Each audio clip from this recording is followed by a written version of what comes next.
복음 중심의 삶 두 번째 시간입니다. 복음을 축소시키려는 우리의 위성과 행위라는 제목으로 여러분들과 이야기를 나누고자 합니다. 제가 지난 시간에 여러분들에게 이미 말씀드렸듯이 저희는 복음 중심의 삶이라는 큰 주제를 가지고 9주에 걸쳐서 제가 여러분들에게 말씀을 전할 것입니다. 그리고 마지막 주 9주가 끝나고 그러니까 10주째죠. 10주가 되는 날에 그동안 여러분들이 설교를 듣고 느꼈던 점이나 또 깨달은 점이나 또 도전받는 내용 또 앞으로 어떤 각오가 있는지에 대해서도 제가 페이퍼를 받겠습니다. 그리고 그 마지막 주에 그 10주째 되는 날 그 페이퍼를 보고 저는 판단하여 한 청년에게 세례를 주고자 합니다. 여러분들이 9주 안에 걸쳐서 제가 복음 중심의 삶이라는 주제로 여러분들에게 설교로 전할 때 여러분들은 복음의 진수, 그러니까 깊은 복음에 대해서 잘 깨닫고 삶이 변화되는 은혜가 있기를 주님의 이름으로 소망합니다.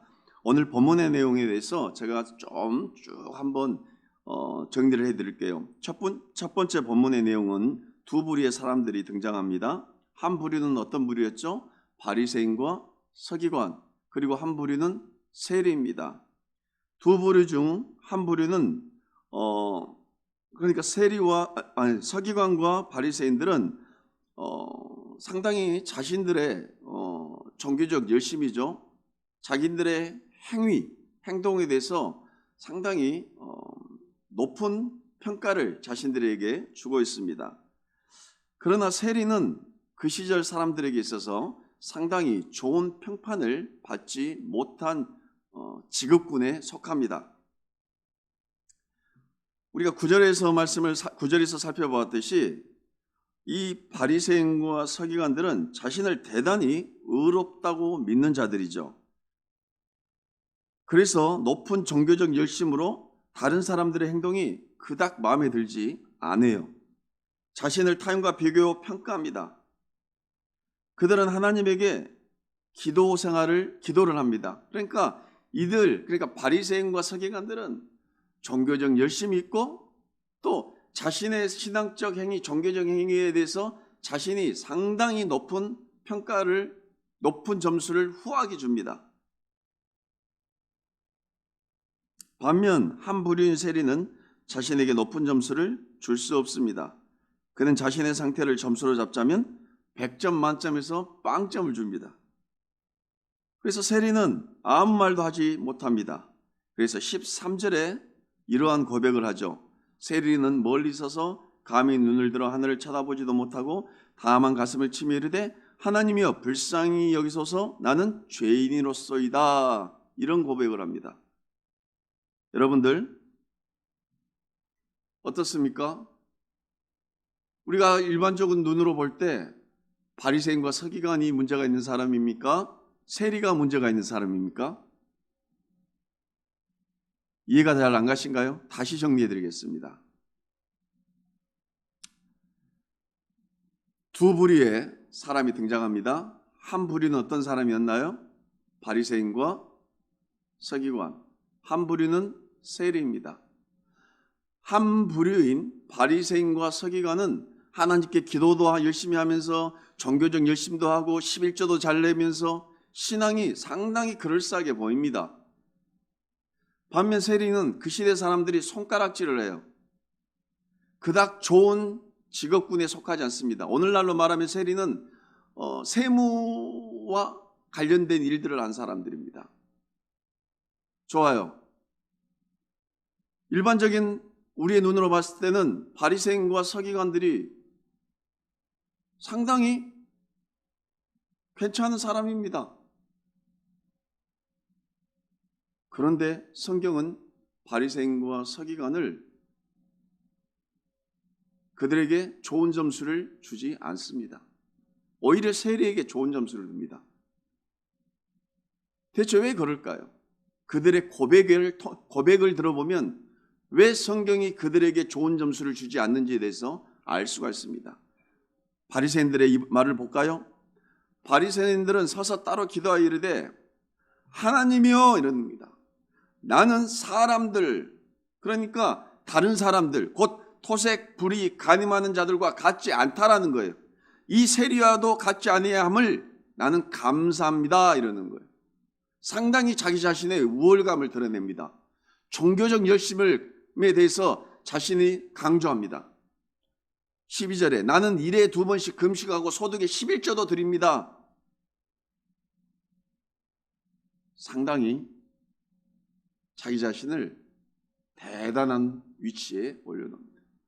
그래서 자기보다 못한 자들과 자신이 비교되는 것이 그닥 유쾌하게 받아들이지 않습니다. 반면 세리는 멀리 서서 감히 눈을 들어 하늘을 쳐다보지 못해요. 고개를 푹 숙이고 있습니다. 다음엔 가슴을 치며 이르되 하나님 불쌍히 여기소서 나는 죄인으로소이다 하였느니라.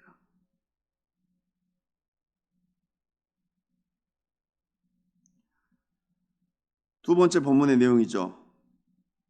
한 관리가 예수님을 찾아옵니다. 성경은 그를 가리켜 상당히 부유한 자라고 말하고 있습니다.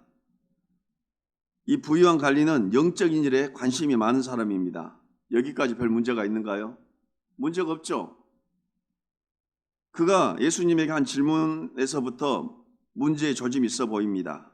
7, 8절을 볼까요? 어떤 관리가 물어 이르되 선한 선생님이여 내가 무엇을 하여야 영생을 얻으리이까? 네, 무엇을 하여야 영생을 얻는 줄 알고 있습니다. 혹시 여러분 영생, 구원, 영원한 생명을 얻는 것이 여러분들이 무엇을 하여야 얻는다라고 생각하십니까?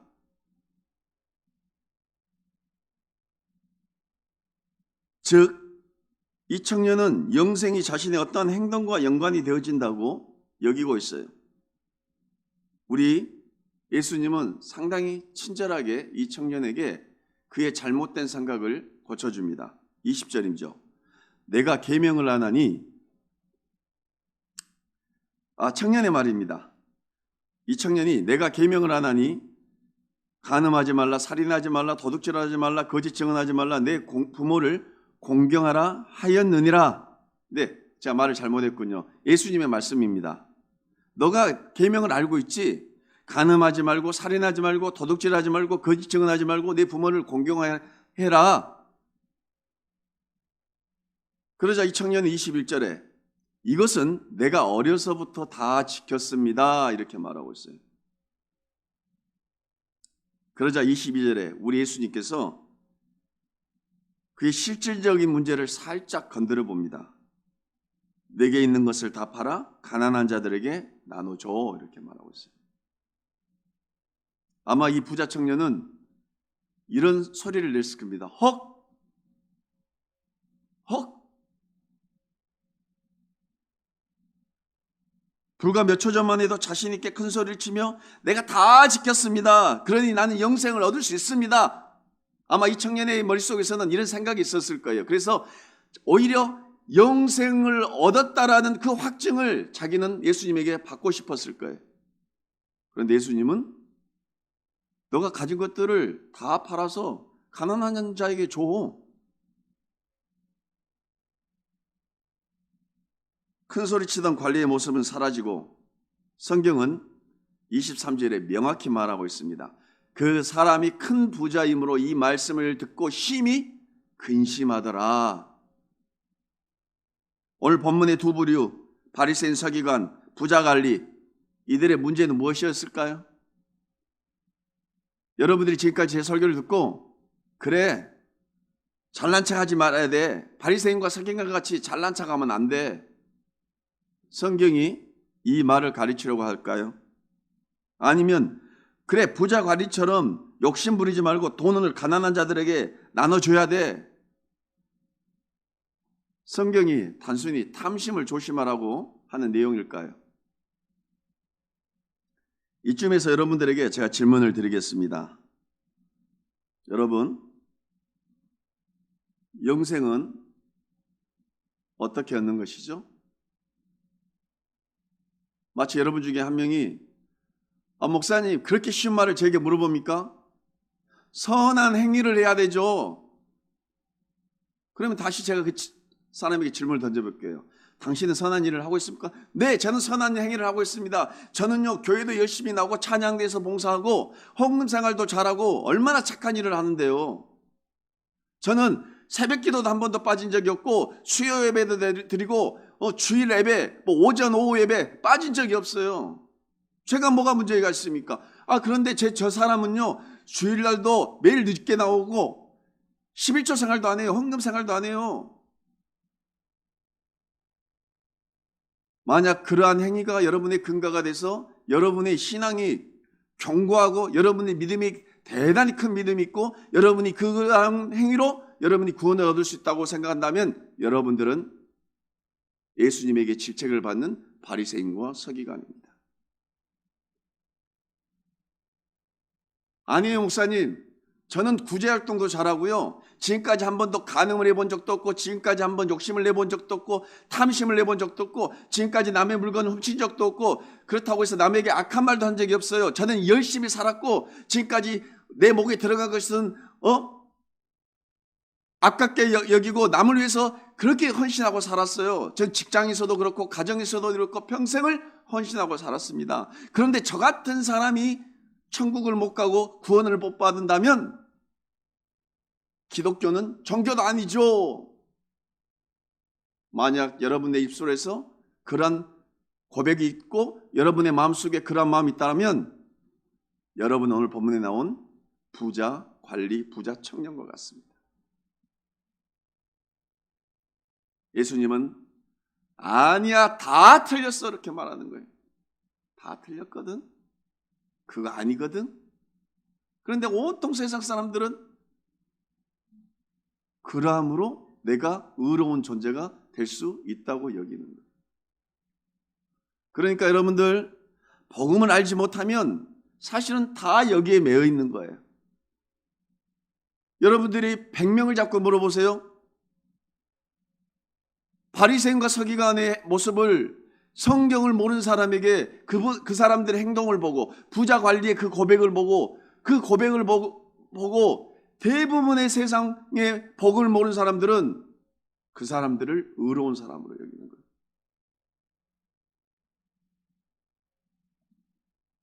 위선과 행위로 우리는 포장되어 그러한 것으로 우리는 신앙으로 여기고 있어요. 여러분은 끊임없이 십자가를 축소하려는 상황이 여러분들 가운데 있습니다. 복음을 축소하려는 성향이 여러분들 가운데 있어요. 오늘 본문은 우리의 죄로 인한 예수님의 희생에 대한 이해와 감사와 적용에 무엇인가 부족하다는 것을 말해줘요.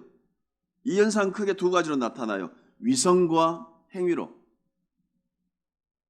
그러니까 여기 앉아 계신 여러분들은 끊임없이 복음을 명확히 이해하지 못하고 복음을 누리지 못한다면 여러분의 인생을 통해서 여러분들의 신앙생활을 한다고 하지만 위선과 행위로 복음을 축소시켜요. 십자가의 은혜를 축소시키려고 그래요.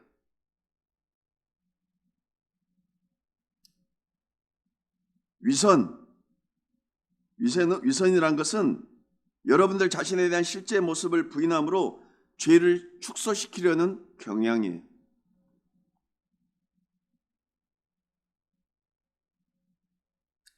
행위함은 하나님의 이상을 실제보다 낮게 생각하여 인정을 받을 수 있다고 생각하는 거예요.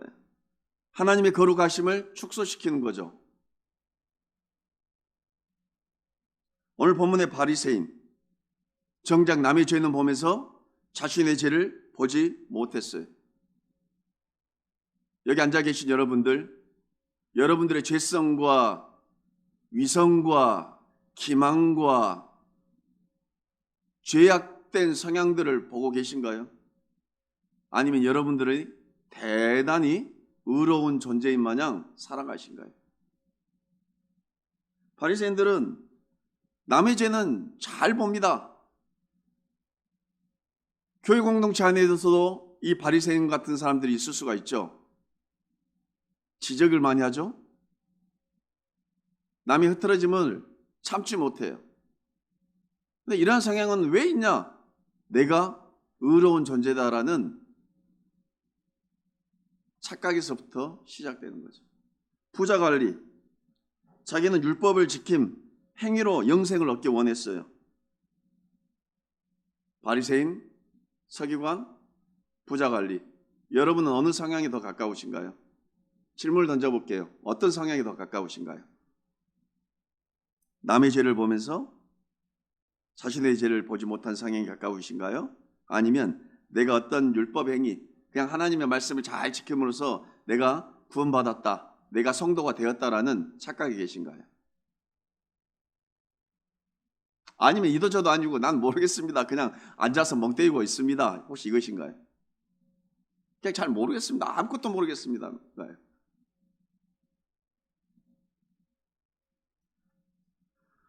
혹시 여러분이 바리새인 같다고 생각이 드신가요? 좋습니다. 우리가 다 지혜가 있잖아요. 말을 알아들을 수 있는 말귀가 열렸잖아요. 제가 지금까지 여러분들에게 했던 설교를 들으신다면 바리새인들의 어떤 점이 나쁘다고 생각이 드신가요? 잘 생각해 보십시오. 11절과 12절이 전부이지 않습니까? 나쁜 것들이 어디 있어요? 여러분이 부자 관리와 자신이 가깝게 여겨지신가요? 부자 관리가 뭘 잘못했습니까? 어렸을 때부터 다 지켜 행했다고 했어요. 이게 뭐가 잘못됐습니까? 그런데 성경은 이들에게 좋은 점수를 주지 않습니다. 문제는 이 구절들은 우리가 실제보다 자신을 높이 평가하고 실제보다 하나님을 낮게 평가하려는 경향에 대한 지적이에요. 여러분들 자신을 너무 높게 평가하지 마십시오.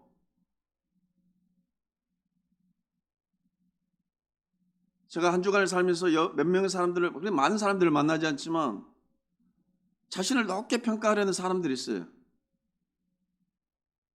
우월감이죠. 근데서 여러분들에게 낮은 자존감으로 살아란 게 아니에요. 자신이 상당히 의로운 존재라고 착각해요. 아니면 착각하든지 아니면 거짓말하든지. 또 하나님을 낮게 평가하라는 경향이 있어요. 내 기준에 하나님을 맞추려고 하는 거예요. 여러분이 하나님의 기준에 맞춰질 것 같습니까? 맞춰지지 않아요.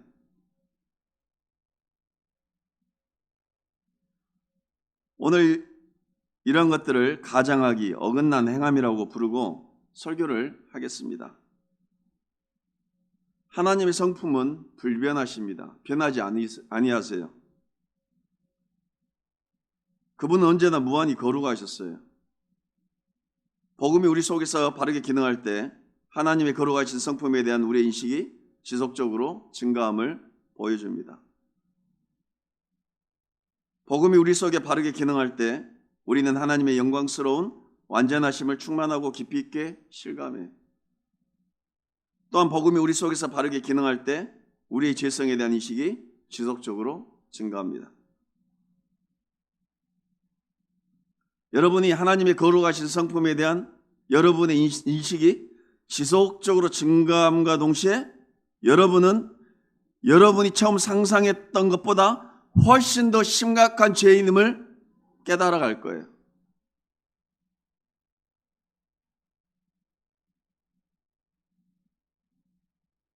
여러분이 하나님을 인식한다면 하나님의 거룩하심과 하나님의 그 거룩하신 성품에 대해서 여러분들이 알아가면 알아갈수록 여러분들이 얼마나 초라한 존재임을 깨닫는다는 거예요.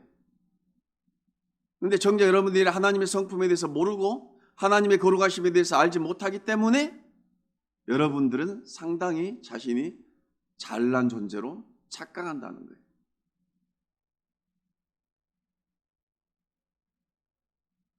어제 뉴스를 보았습니다.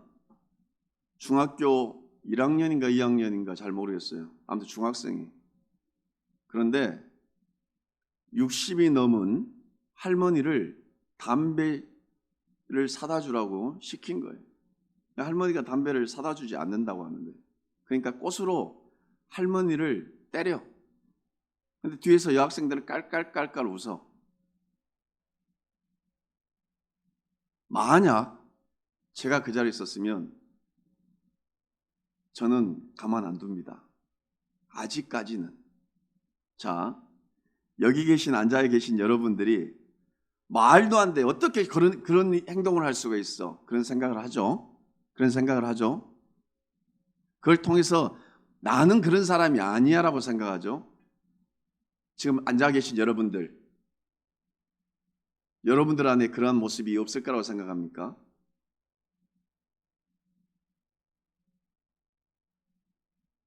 물론 그 정도까지는 추락이 안 되겠죠. 그런데 그 사람보다 나는 의롭다, 그런 아이들보다 나는 다른 존재라고 여겨지겠죠. 왜? 비교평가니까. 그런데 여러분들의 기준을 어디로 삼으신가요? 인간은 죄성이 있기 때문에 자기보다 못한 존재들, 부족한 존재들, 그런 사람들을 자꾸 기준 삼아서 나의 의로움을 뽐내고 싶어라 하는 거예요. 제가 여러분을 바라보는 관점, 신앙의 관점에서 만약 이런 관점으로 바라본다면 여러분들은 바리새인과 서기관이 지적한 관점으로 여러분들을 바라본다면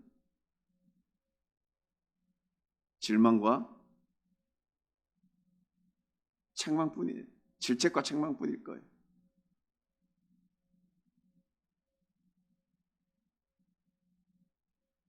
그러니 우리는 끊임없이 하나님의 걸어가신 성품을 묵상해야 되고 하나님의 그 거룩하심을 바라봐야 된다는 거예요. 그 분을 바라봤을 때 내가 얼마나 비참한 죄인인지를 알 수가 있는 거예요. 만약 바리새인과 서기관들이 저 세리를 바라보지 아니하고 참되신 거룩하신 하나님을 바라보았다면 세리와 같은 고백이 있었을 거예요. 부자 관리가 거룩하신 하나님을 바라봤다면, 명확히 알았다면 그는 하나님의 기준 안에 자기의 행동을 어떤 행동으로 만족을 줄 수 없다라는 것을 고백했을 거예요.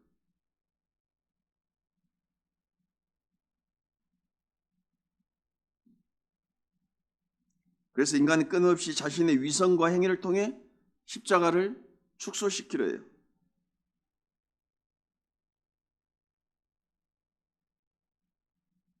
사람은 자신의 죄성을 인식하고 또 자신의 죄성을 사람들에게 발각되는 것을 그렇게 좋아하지 않습니다. 재밌는 이야기를 하나 해드릴까요? 지금 여기 앉아 계신 여러분들의 핸드폰을 제가 노트북에 연결을 해서 여러분들의 카카오톡의 내용을 이 스크린에 한번 띄워볼까요? 아마 여러분들 어떤 감정이 생길까요? 인간은 끊임없이 감추고 숨기려는 위선적인 모습이 있어요.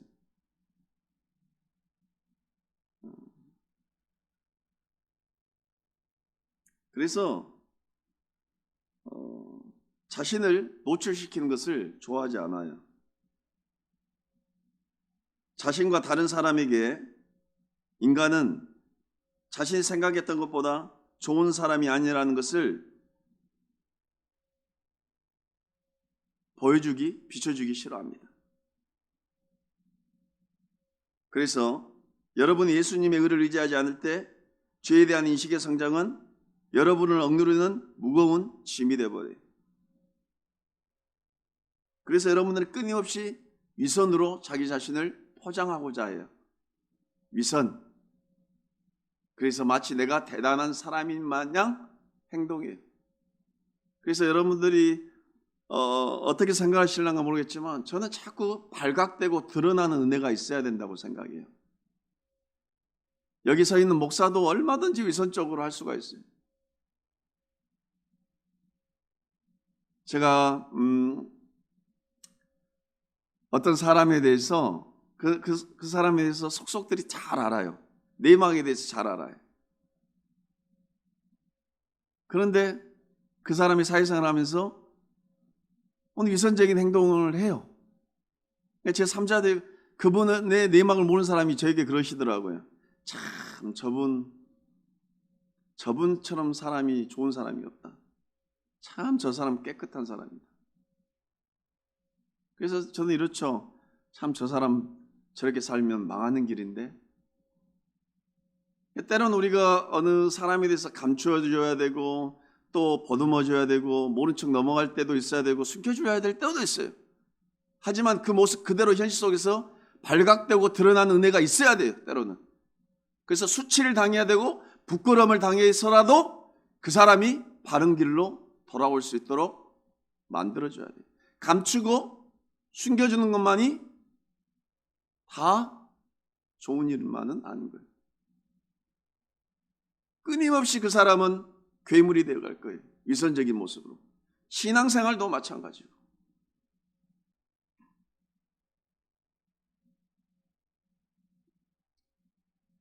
위선은 여러 형태로 나타나요. 부정직함, 비교, 핑계대기, 잘못되니 나는 저 사람들하고 나는 나빠, 그래 좋아. 그렇지만 이 정도로 나쁘진 않은 사람이에요. 나는 저 사람들처럼 나쁜 사람이 아니에요. 내가 저 사람들과 비교해서 나는 상당히 괜찮은 사람이에요. 비교하는 거죠. 또 핑계대는 사람들이 있어요. 나는 원래 그렇지 않아요. 내가 나쁜 일만 했습니까? 왜 나쁜 일만 바라봅니까? 난 선한 일들도 얼마나 많이 했는데. 여러분들 이 내용에 걸린가 안 걸린가 한번 생각해 보세요. 여러분이 얼마나 죄인인가를 인정하려 하지 않기 때문에 여러분은 진리를 우리가 선하는 방향으로만 돌려놓는 거예요. 그러니까 내 중심으로 진리를 돌려버리는 거예요. 그래서 온통 위선에 빠져 있어요. 진실되게 나아가야 된다니까요. 현실 속에서 내가 무엇이 잘못되어 있고 내가 어떤 죄악에 빠져 있고 내 상태, 내 명확한 현재 상태에 대해서 정확히 알고 그것이 때로는 드러나야 된다는 거예요. 저는 이 말에 동의합니다. 바늘도둑이 소도둑 된다. 100% 동의합니다. 처음부터 소도둑 된 사람도 있지만 조그만한 일들이 크게 돼요. 겨자씨만한 믿음을 우리 주님께서 귀하게 보았지 않습니까? 여러분의 신앙생활 가운데서 하는 어느 사소한 어느 행동들,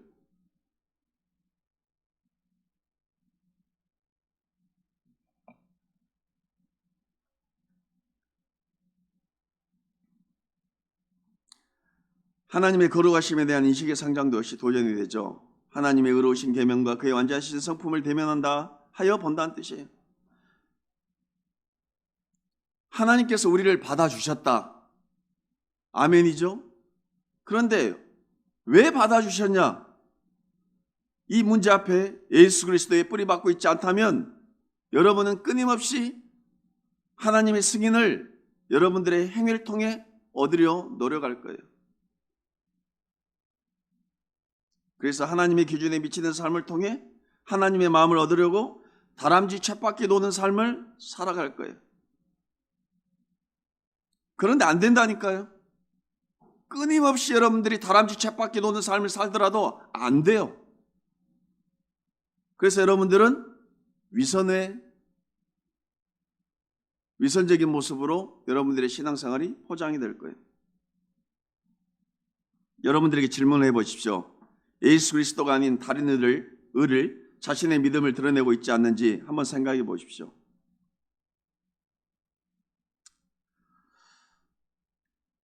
그래서 이런 자들은 대부분 자신의 행위를 통해 자신의 의를 드러내려고 합니다. 한번 예를 들어서 여러분들에게 말씀을 전해볼까요? 이런 사람들 보십시오. 나는 열심히 일했어. 나는 열심히 살았어. 그래서 하나님이 상급을 주실 거야. 나는 부모로서 옳은 것들을 했어. 그리고 내가 자식들을 잘 키웠고 내가 이런 행동을 살았단 말이야. 그러니까 하나님이 나를 축복해 주실 거야. 목사도 그렇죠. 나는 이렇게 해서 좋은 신학을 했고 좋은 설교를 했고 나는 좀 고상하고 이런 사람들. 그러니까 이런 사람도 있어요. 나는 가난한 사람, 불우한 사람들을 잘 보살폈고 나는 술도 안 먹었고 난 담배도 안 폈고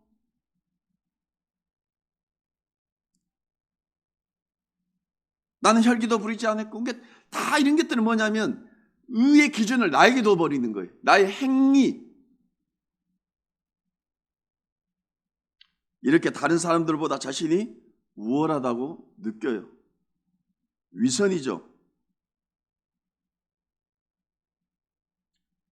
이러한 것들은 자신의 죄와 깨진 마음의 깊이를 정직하게 직면하지 않고 행위를 통해서 의를 찾으려는 시도에서부터 시작됩니다.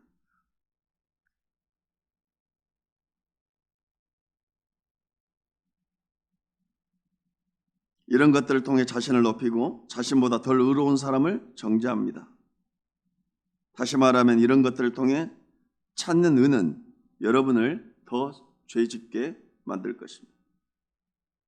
그래서 하나님과 자신과의 관계를 자신의 행위에 근거를 둡니다. 그리하여 신앙생활도 준욱된 신앙생활을 하는 것이죠.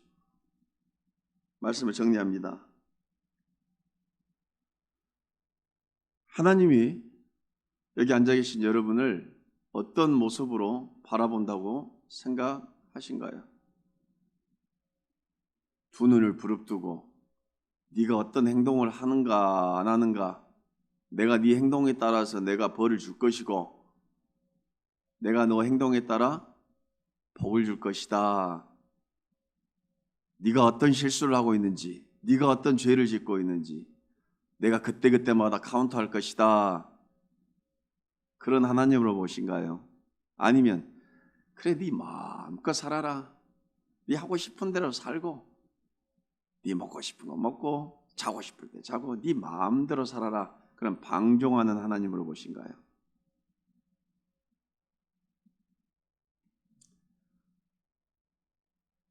복음의 진리는 하나님은 그리스도 예수 안에서 우리에게 깊이 만족하고 계신다는 거예요. 하나님은 예수님의 사역, 즉 십자가에서 이루신 구속에 근거하여 우리를 자신의 아들과 딸로 삼아주셨어요. 우리의 정체성이 예수님이 이루신 일에 깊이 뿌리박지 않고 있다면 여러분은 행위에 의존하는 신자로 전락하고 말 것입니다. 그리고 그때그때마다 여러분의 행위에 따라서 여러분은 일희일비하실 겁니다. 우리는 만약 우리가 좀 더 나은 신자였다면 하나님께서 나를 더 많이 인정하시리라고 상상합니다. 하지만 복음은 아니라고 명확히 말합니다. 만약 여러분들이 이렇게 신앙생활을 한다면 예수님을 따라 사는 환희는 없고 기쁨이 없이 의무적인 순종 속에 살아가는 불쌍한 교인이 될 것입니다. 그들의 삶에는 복음은 작아질 겁니다. 행위 중심의 신자는 실로 하나님의 거룩하심을 축소화시킵니다. 마치 자신의 행위가 하나님의 기준에 다다를 수 있다라는 어리석음으로 살아갈 겁니다. 하나님의 무한하신 거룩한 완전함에 경이로워하기보다는 열심히 노력하면 하나님의 사랑과 승인을 얻어낼 수 있다고 자신을 설득합니다. 이게 위선적인 신학입니다. 이런 위선과 행위에 대한 은밀한 성향들은 복음을 믿지 않는 것이 밖으로 나타나는 모든 죄의 뿌리임을 기억하십시오. 우리가 우리의 불신의 복음을 적용하는 것을 배울 때 우리는 위선과 행위를 통한 거짓된 확신으로부터 해방될 수 있습니다. 대신 우리는 예수 그리스도를 통해 우리에게 약속하신 진정한 기쁨과 자유를 누리게 될 것입니다.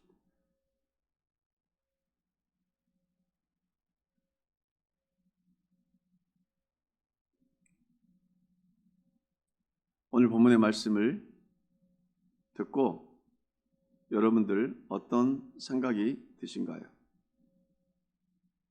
깨닫는 은혜가 있기를 소망합니다.